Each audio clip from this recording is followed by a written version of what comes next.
नमस्कार, मी राहुल कुलकर्णी. एनडीटीव्ही मध्ये तुमचं स्वागत आहे. पुन्हा एकदा अपील, आमचं युट्यूब चॅनल सबस्क्राईब करा, बेल आयकन दाबा आणि असे व्हिडिओ हे महाराष्ट्राच्या घराघरात पोहोचले पाहिजेत. पत्रकारांनी वस्तुनिष्ठ विश्लेषण करायला हवं, कारण तो त्यांचा धर्म आहे पत्रकारितेचा.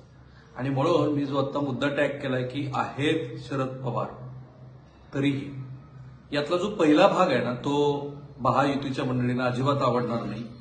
ते असं म्हणतील की आम्ही शरद पवारांची बाजू घेऊन सतत बोलतो. आणि दुसरा जो भाग आहे तो महाविकास आघाडीच्या मंडळींना आवडणार नाही, कारण ते असं म्हणतील की आम्ही महायुतीची बाजू घेऊन लढतो. आणि म्हणूनच म्हटलं की अशा वेळेला वस्तुनिष्ठ विश्लेषण करणं का गरजेचं आहे.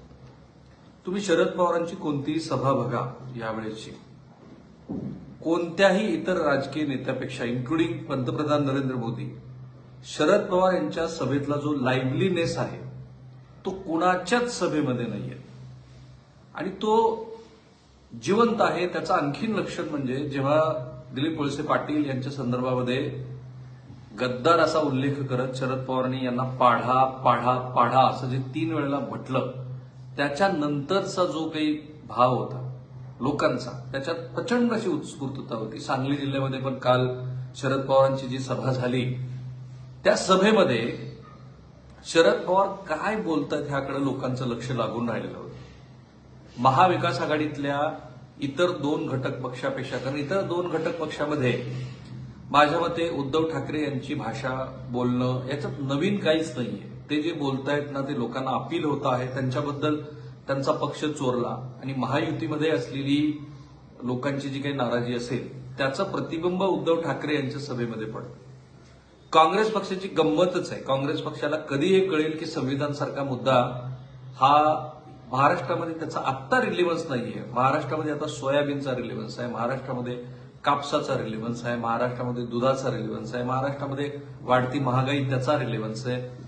आणि काँग्रेस पक्ष हा इतका विस्कळीत आहे की ज्या पक्षाला सर्वात जास्त जागा हव्या होत्या त्या पक्षाचं कुठेही ग्राउंडवरती एक जे कनेक्ट आपण म्हणतो लोकांची, तो वेगळ्या पातळीवरती प्रत्येकाचा आहेच.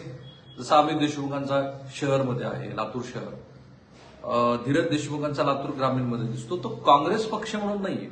सतेज पाटलांची पण मी मुलाखत केली, त्यांना हेच प्रश्न मी विचारले होते की आत्ता रिलेव्हन्स काय ह्या सगळ्या मुद्द्यांचं, जे मुद्दे आता श्री राहुल गांधी आणि प्रियांका गांधी उचलत आहेत. तो काँग्रेस पक्षाची ही स्थिती आहे. उद्धव ठाकरे गटाकडे ते स्वतः सोडले तर आणखी कुणीही कॅम्पेनर नाही. आणि ते जे मुद्दे मांडतात त्याच्यात नाविन्य काही नाहीये. टोमणे ते जे मारतात त्यातनं महाराष्ट्रात ज्याला पण पॉलिटिकल नेरेटिव्ह सेट करणं ते काही होत नाही. पण शरद पवार यांच्यामध्ये ती क्षमता आहे. काल अनेक जणांना असं वाटलं की त्यांनी अनाजी पंथाचा उल्लेख करून ती जी जाहिरात दिली त्यात जातीवाद आहे का, तर असू शकतो. आणि पवारांना हे प्रश्न मी विचारले की तुम्ही कसे जातीवादी आहात, त्याबद्दलचं तुमचं स्पष्टीकरण काय, तर आमची ती मुलाखत तुम्ही जरूर बघा.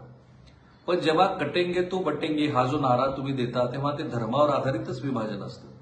आणि त्या विभाजनाला प्रतिवाद म्हणून जेव्हा विशिष्ट वर्ग हा भारतीय जनता पार्टीला मतं टाकतो, त्याला काय म्हणायचं असा प्रतिवाद शरद पवार करतात. आणि ते एक शार्प पॉलिटिक्स आहे.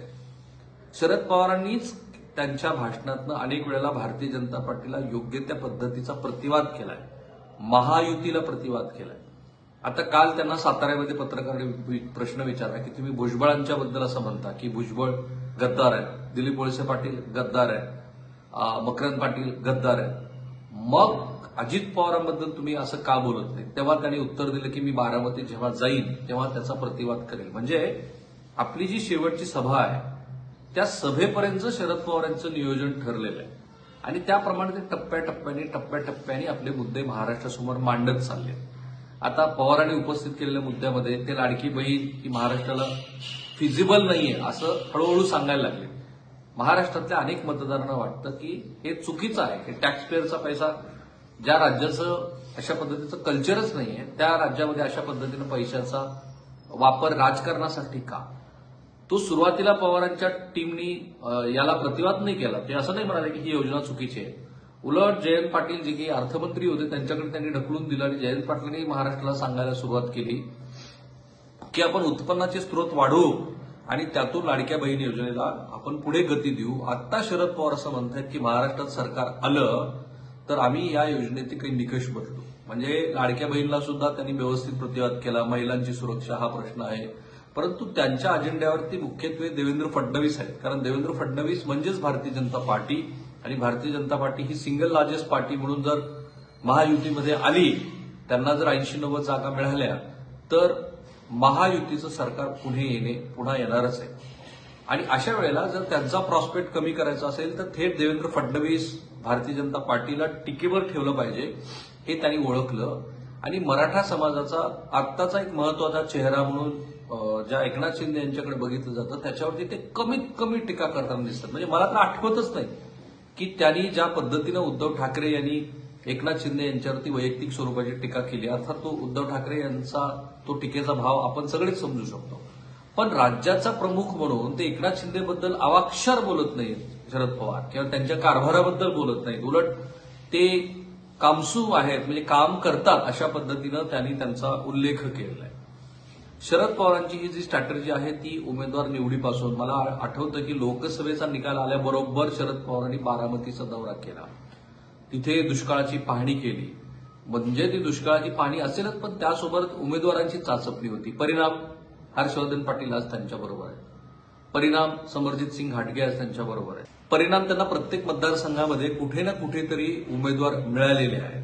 म्हणजे त्यांना 40 जे नवे उमेदवार शोधायचे होते ते त्यांनी सगळे शोधले, आणि टप्प्याटप्प्याने त्या उमेदवारांना पुढे करत करत शेवटच्या क्षणापर्यंत त्यांनी कळू दिलं नाही की माढ्यात कोण उमेदवार असेल, किंवा पंढरपूरमध्ये ते काय करणार आहे, किंवा मराठवाड्यातल्या काही मतदारसंघामध्ये जी त्यांची गणितं चुकली वगैरे असं म्हणतात, तिथे ते काय करणार आहे.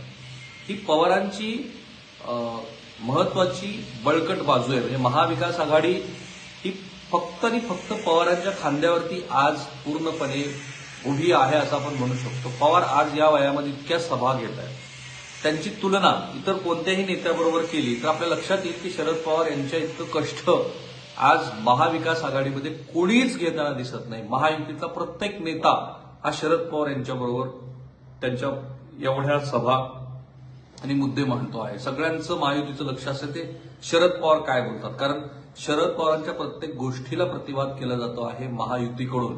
आणि म्हणूनच शेवटच्या टप्प्यामध्ये हे वाकयुद्ध आपण बघतोय की शरद पवार विरुद्ध देवेंद्र फडणवीस असं.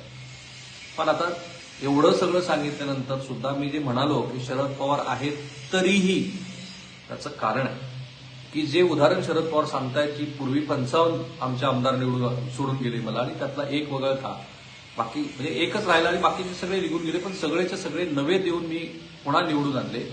आता महाराष्ट्रात अशी स्थिती नाहीये. त्याचं कारण आहे की मधल्या काळामध्ये राजकारणाचा पोत पूर्णपणे बदललाय. मधल्या काळामध्ये जे लोक शरद पवारांच्या बरोबर राहून प्रस्थापित होत गेलेले आहेत, त्या प्रस्थापित झालेल्या नेत्यांना सरसकट मुळापासून उखडून काढून त्यांना पराभव करणं ही अशक्य कोटीतली बाब आहे अनेक जणांच्या मतदारसंघामध्ये. मी अगदी 20-25 जणांची नावं असं सांगू शकतो की ज्यांचा पराभव शरद पवारांनी कितीही प्रयत्न केला तरी होणं अवघड आहे, अशक्य नाहीये, अवघड आहे. अगदी बारामतीमध्ये सुद्धा अजित पवार यांना पराभूत करणं फार अवघड आहे. शरद पवारांवरती प्रेम आहे, परंतु ते सांगतील त्या मतदारांना उमेदवाराला मतं देण्याची आज मतदारांची मानसिकता नाहीये, आणि हे ते तरीही आहे. दुसरं असं आहे की जे शरद पवार यांच्याबद्दल अजूनही काही मतदारांच्या मनामध्ये जो पूर्वीपासूनचा संभ्रम होता तो आजही कायम आहे. ते असं म्हणतात की शरद पवारांनी कायम सत्तेचं राजकारण केलेलं आहे, आणि त्या सत्तेच्या राजकारणापोटी आज ज्या गोष्टी बाहेर आणल्या गेल्यात की शरद पवार हे 2019च्या आधी 2017 पासूनच भारतीय जनता पार्टीबरोबर जायला उत्सुक होते, या गोष्टी या वेळेला निवडणुकीच्या प्रांगणामध्ये आणून मोठ्या खुबीनं महायुतीनं शरद पवारांच्या विश्वासार्हतेवरती पुन्हा एकदा नव्याने प्रश्नचिन्ह लावायला सुरुवात केली. महायुतीनं ती चूक केलेली नाहीये जी लोकसभेला त्यांनी केली. भटकती आत्मा तो शब्द, ते वाक्य कुणीही शरद पवार यांच्याबद्दल बोलताना दिसत नाही. सदाभाऊ खोत यांनी जे वक्तव्य केलं त्याचा लगोलग खुलासा केला गेला, त्यांना माफी मागायला लावली, की किती मनापासून मागितली वगैरे हा भागच नाही. पण सदाभाऊ खोत या तत्सम मंडळी जी अशा बेताल वक्तव्यासाठी प्रसिद्ध आहेत, त्यांच्या वक्तव्याचा जनमानसावरती फार परिणाम होत नाही. पंतप्रधानांनी बेताल वक्तव्य केलं असा जो आधार मधल्या काळामध्ये घेतला गेला की ते भटकती आत्मा वगैरे म्हणाले, तर तो संदर्भ ह्या वेळेला सन्माननीय पंतप्रधान आणि महायुतीच्या नेत्यांनी शरद पवार आणि मंडळीला मिळूच दिला नाही, आणि हे शहाणपण आहे. म्हणजे त्यांनी कुठेही अशा पद्धतीनं शरद पवारांच्या विरोधात प्रचारच केला नाही की ज्याचा त्यांना फायदा व्हावा, आणि जी शरद पवारांबद्दलची सहानुभूती आहे ती लोकांपर्यंत जावी ही अडचण. आणि ज्या दोन गोष्टीचा मी उल्लेख केला आहेत शरद पवार तरी शरद पवार जागा लढतात 80, उद्धव ठाकरे आणि काँग्रेस मिळून उर्वरित जागा लढतात. तिथे कसलाच समन्वय या तीन पक्षामध्ये दिसला नाही. त्यांनी एकत्रितपणे बैठका केल्या, प्रेस कॉन्फरन्सेस केले, परंतु ज्या सोकॉल्ड मैत्रीपूर्व जागा वगैरे आहेत त्याच्यात नाही म्हटलं तरी लोकांमध्ये एक असं परसेप्शन गेलेलं आहे की हे आत्ताच भांडतायत, पुढे काय होणार. शरद पवारांनी स्वतः मुख्यमंत्री पदाबद्दलची जी वेगवेगळी वक्तव्य केली ते आधी म्हणाले की नंतर ठरवू, बसून ठरवू. नंतर ते म्हणाले की ज्याचे जास्त आमदार त्याचा मुख्यमंत्री हा एक फॉर्म्युला आहे. नंतर त्यांना वेळोवेळी हे विचारलं गेलं आहे आणि त्याची चर्चा महाराष्ट्रात खूप अधिक आहे आणि हा व्हिडिओ तुम्ही जपून ठेवा. चर्चा ही आहे की सुप्रिया सुळे यांनी राज्याच्या मंत्रिमंडळात प्रमुख पद किंवा महत्वाचं खातं नाही घेतलं तर पुढच्या राष्ट्रवादी काँग्रेसच्या वाटचालीला शरद पवार गटाच्या मोठ्या अडचणी येणार आहेत, भलेही निवडणुकीचा काहीही निकाल आला तरी. तर या सगळ्या संदर्भामध्ये महाराष्ट्राची सत्ता अंतिमतः कोणाकडे राहील याबद्दल सतत चर्चा होते आहे आणि हे आहे तरीही शरद पवार यांच्याबद्दलचं.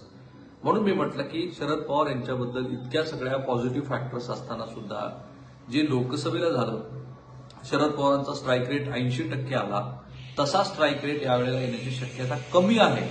पण तरी सुद्धा शरद पवार यांच्याबद्दलचं प्रेम, ममत्व, भाव, ते शेतकऱ्यांचे जाणते नेते आहेत, खास करून त्यांच्याबद्दलचा पॉझिटिव्ह भाव जो हा आहे तो हाच आहे. राज ठाकरे कितीही म्हणाले की शरद पवार जातीवादी आहेत, तरी शरद पवारांना ते भूषण, काय आभूषण, नाव, जे काही तुम्हाला म्हणत ते काही चिटकत नाहीये. ते अगदी तेल लावलेल्या, मागे त्यांना कोणीतरी तेल लावलेल्या पैलवानासारखी उपमा दिली होती. त्यांना कुणीही पकडायला जातं पण त्याचे हात घसरतात. तसं झालंय शरद पवारांच्या बद्दल. त्यांच्यावरती या क्षणाला कुठलीही विशिष्ट अशी विशेषण लागत नाही. त्याचं कारण आहे ते शरद पवारांचा आजपर्यंतचा राजकीय प्रवास आणि त्यांनी जातीवाद केला नाही असा मानणारा महाराष्ट्रातला एक मोठा वर्ग, त्यांनी केला आहे असं मानणाऱ्यांचं प्रमाण कमी आहे. त्यात सत्य असत्य त्या प्रेक्षकांनी तुम्ही ठरवा.